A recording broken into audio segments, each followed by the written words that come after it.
మేము భయపడతామా?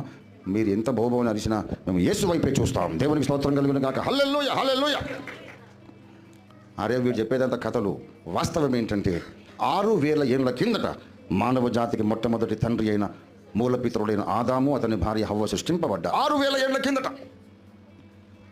ఆ తరువాత 4000 ఏళ్ల తరువాత పతనమైపోయిన మానవ జాతిని రక్షించడానికి ఆదాముని మట్టితో చేసిన ఆ దేవుడే కాలము సంపూర్ణమైనప్పుడు భూలోక ప్రజలందరినీ రక్షించడానికి లోకానికి మధ్యలో ఉన్న నడిబొడ్డు లాంటి దేశం ఇశ్రాయేల్లో నరావతారం ఎత్తినాడు. ఇది చారిత్రక వాస్తవం, అంతే. ఇది మాత్రమే సత్యం, ఇంకేది సత్యం కాదు. దేవునికి స్తోత్రం కలుగును గాక. ఇది నమ్మండి. యేసును చూస్తూ మిగిలిన జీవితం అంతా యేసు పుట్టినందుకు సంబరాలు చేసుకోండి. యేసు పుట్టాడు, మరణించాడు, మళ్ళీ లేచాడు అని ప్రకటిస్తూ నిజంగా సత్యాన్ని అన్వేషించే వాళ్లకు సత్యాన్ని చూపిస్తూ బ్రతుకులు సార్థకం చేసుకోండి. యేసు వైపు చూడండి, కథల వైపు చూడకండి. దేవునికి స్తోత్రం కలుగును గాక.